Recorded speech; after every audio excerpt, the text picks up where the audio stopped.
Elivaldo, fomos surpreendidos com a informação de que o presidente Lula, após sentir uma dor de cabeça, precisou ser internado e já foi submetido a uma cirurgia no crânio para cessar uma hemorragia e, no momento, encontra-se na UTI, Elivaldo.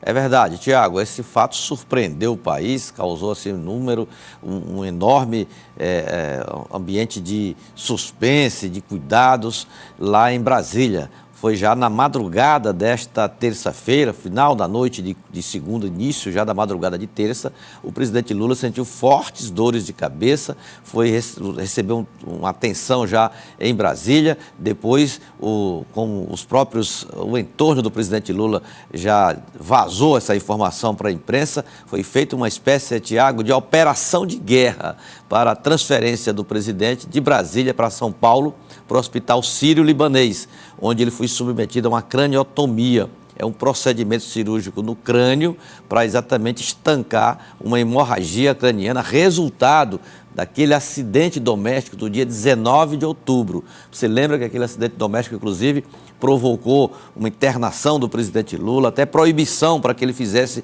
uma viagem internacional à reunião dos BRICS, lá na Rússia, enfim. É uma situação extremamente que exigiu muito cuidado. E agora voltou a sangrar no cérebro, no crânio, na região craniana. É uma hemorragia, sangramento. E isso, claro, que preocupa bastante a equipe médica. Tanto é que essa cirurgia foi feita já na madrugada desta terça-feira e há uma perspectiva de uma entrevista coletiva da equipe médica para daqui a pouco, às 9 horas, onde o país terá esclarecimentos técnicos, médicos, sem especulação, sem nada. Espera-se da real situação da saúde do presidente Lula. Hoje, a informação mais recente, no último boletim, que ele está num quadro de estabilidade e na UTI do Hospital Sírio-Libanês após o procedimento cirúrgico. Agora, é claro que há uma apreensão muito grande no país, porque não é uma operação simples, Tiago. Os médicos podem até simplificar o máximo possível, mas claro que não é. Se não fosse, não teria sido feita essa operação toda para a transferência do paciente, o presidente Lula, de Brasília para São Paulo. Falando de cérebro, né, é sempre delicado, e a craniotomia, que é o nome do procedimento aí escolhido para ser adotado, implica na remoção de uma parte do crânio para cessar aquele hematoma, né? aquela lesão que foi encontrada. Nesse caso, uma hemorragia, um sangramento dentro do cérebro, dentro da cabeça do presidente, e foi para um hospital de referência no mundo passar por esse procedimento, no aguardo aí do próximo boletim em relação ao presidente Lula, Elivaldo. É verdade, aguardar o próximo boletim, a entrevista coletiva daqui a pouco, para que o país possa ter com maior clareza a real situação de saúde do presidente.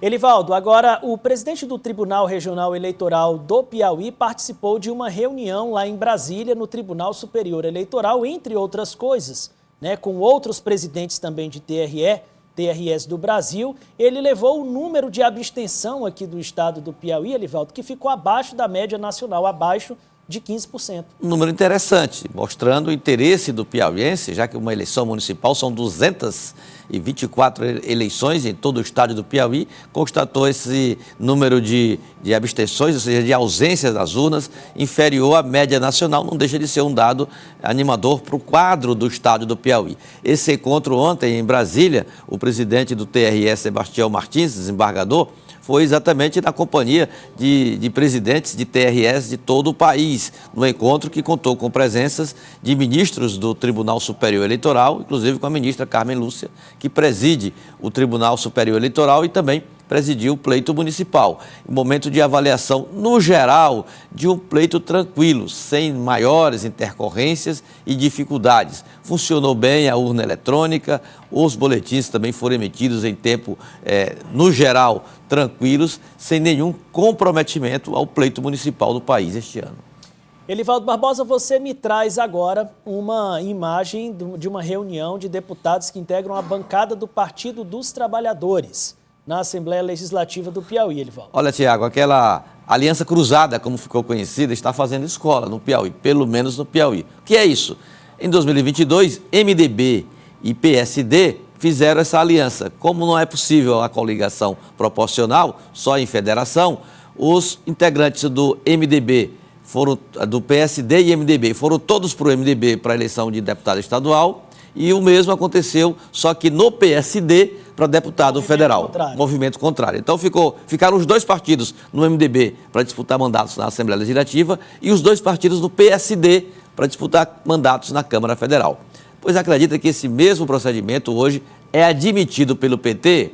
E olha, pode até você achar esquisito, Tiago, mas sabe qual é o partido aliado para essa operação? Me conte, o Progressistas. Olha só. Já pensou? O Progressistas e o PT. Esse mesmo do embate do período eleitoral. Exatamente. Que coisa. E esse debate, ele começou no PT. Ontem, nessa reunião que mostramos aí a foto, onde estavam presentes deputados estaduais do PT, os neopetistas, o líder do governo ali, deputado Vinícius, doutor Vinícius Nascimento, um ex-presidente do diretório estadual do PT, deputado Francisco Lima, dessa área mais tradicional do PT, também com ausências, né? Eu não vi aí na foto, não sei se marcou presença, o deputado Franzé Silva, a deputada Janaína Marques, deputado Fábio Xavier e Fábio Novo também, né? Sim. Mas aí você percebe pela quantidade uma representação razoável do PT na Assembleia Legislativa. Então a operação é rigorosamente a mesma. Numa condição, se o Progressistas, segundo um parlamentar que participou do encontro, me falou isso, olha, se o Progressistas acertar uma aliança com o PT em nível nacional, nós faremos essa aliança em nível estadual nesse formato, por uma questão de sobrevivência das duas legendas. Aí quem ia para onde? Aí que é o problema, que eu questiono até se essa aliança seria viável envolvendo Progressistas e PT. Por quê? Para deputado estadual, qualquer um vai. Eu não quero aqui menosprezar a Assembleia Legislativa. É o legislativo do Estado. Mas qualquer um vai, sem dificuldade nenhuma. O problema é a Câmara Federal. Por quê, Tiago? Porque a Câmara Federal é o critério para se medir o tamanho do partido. O tamanho do partido do ponto de vista legal. Acesso a benefícios como fundo partidário, tempo de TV, rádio, de propaganda eleitoral, fundo eleitoral. Enfim, é a existência do partido que está vinculado a cadeiras que conquista na Câmara Federal. E o PT vai abrir mão dessa condição? A expansão de um automaticamente implica no encolhimento de outro. Tanto é que hoje o MDB, Tiago, nunca digeriu essa aliança cruzada no Piauí, o MDB nacional, por abrir mão de um parlamentar no Piauí. Porque, no mínimo, em todas as eleições, no mínimo, o MDB elegia um parlamentar. E agora nenhum. Então, até hoje, essa aliança aqui nunca foi assim, digerida pela direção nacional. Mas foi feita, está consolidada e bem encaminhada para 2026. E com o PT vai abrir mão, em 2022 elegeu 4 deputados, sim, quase a metade da bancada. Vai abrir mão disso para o Progressistas, ou Progressistas, que é o maior partido do Centrão, vai abrir mão de eleger, como fez em 2022, 2 parlamentares, Júlio Arcoverde e Átila Filho. É muita necessidade de sobrevivência para que essa aliança seja efetivada, considerando a realidade dos 2 partidos no Congresso Nacional. Bom, Elivaldo, e falando em diálogo com a oposição, o governador Rafael Fonteles recebeu Gracinha Moraes Souza no Palácio de Karnak e o prefeito eleito de Parnaíba. Um encontro articulado pelo deputado João Madison. Com grande repercussão ontem à tarde, esse encontro lá no Palácio de Karnak, do governador Rafael Fonteles, com Gracinha Monsanta, o prefeito eleito Francisco Emanuel, e de fato o que eles trataram? Para o governo, eu imagino, ontem até a Lívia Pessoa abordou esse tema nessa perspectiva no Jornal do Piauí, é algo extremamente interessante. Parnaíba é a 2ª maior cidade do estado. Em Parnaíba e região litorânea, envolvendo outros municípios da chamada planície litorânea, como Luiz Correia, Ilha Grande, Cajueiro da Praia, o governo tem um interesse estratégico de ações voltadas para a saúde, para o turismo, para a economia com a ZPE, o hidrogênio verde, o porto lá de Luiz Correia, que é ali coladinho. Então, uma relação harmoniosa institucionalmente é crucial, é fundamental. Mas tem também um aspecto político que não podemos esquecer. De Parnaíba, eu diria, o grupo mais forte do Progressistas. Mais forte do Progressistas está em Parnaíba. E essa aproximação é real. Hoje a deputada Gracinha Monsanta vai se pronunciar na Assembleia Legislativa. pretende usar a tribuna para fazer um discurso abordando as bases desse entendimento. Entendimento, diálogo, se é acordo ou não, vamos aguardar a manifestação da parlamentar. Você vai trazer aqui. Com certeza vamos acompanhar de perto. Mas há informações assim de bastidores que trataram, por exemplo, a deputada Gracinha levou reivindicações de parcerias do governo do estado com a prefeitura sob o comando de Novo Francisco ou do Francisco Emanuel para turismo, saúde, integração o máximo possível, município e governo do estado, e na parte mais regional, a infraestrutura rodoviária, Tiago, principalmente melhoria de estradas de PIs, ligando os municípios que integram a planície litorânea. Vamos, claro, saber aí da repercussão política, como é que fica depois desse diálogo estabelecido ontem no Palácio de Karnak. Elivaldo, deputado estadual Severo Eulálio já tem planos para a presidência da Assembleia Legislativa quando assumir em fevereiro do próximo ano. É verdade, ele já foi eleito em 2023.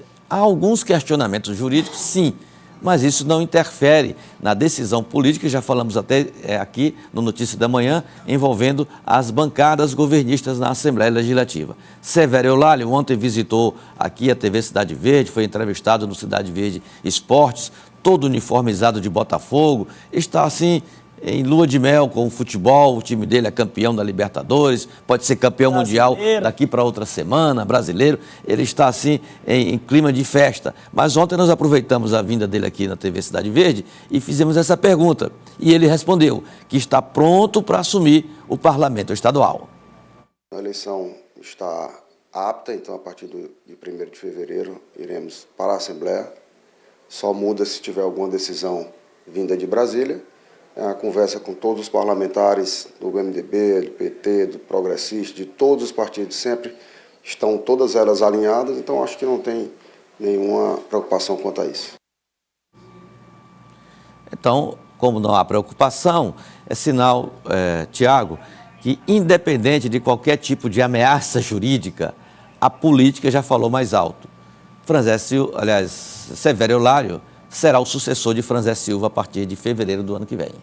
Elivaldo, agora você me traz uma imagem que chama a atenção, com muitos personagens, uma imagem que foi frisada de uma discussão relacionada à sobrevivência de alguns partidos políticos, entre eles PV, Cidadania e outros. Olha, Tiago, federação partidária foi criada exatamente para juntar os partidos numa unidade que dura 4 anos no mínimo. Essa experiência já funciona no Brasil, só que alguns partidos consideram que ela foi pouco produtiva. É o caso do Cidadania. Realizou um encontro virtual no final de semana e esse encontro constatou que Cidadania e PSDB não vão permanecer federados, não vão renovar a aliança em 2026.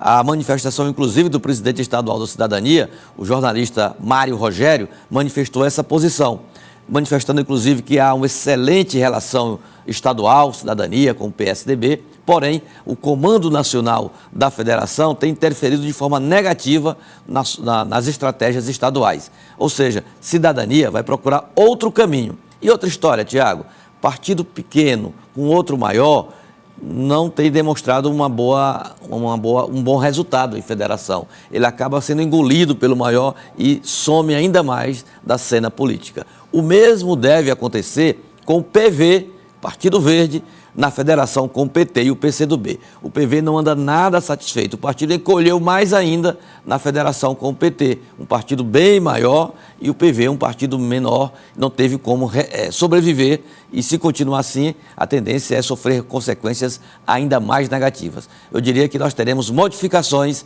nas federações que foram formadas em 2022 e que não sobreviverão à eleição de 2026.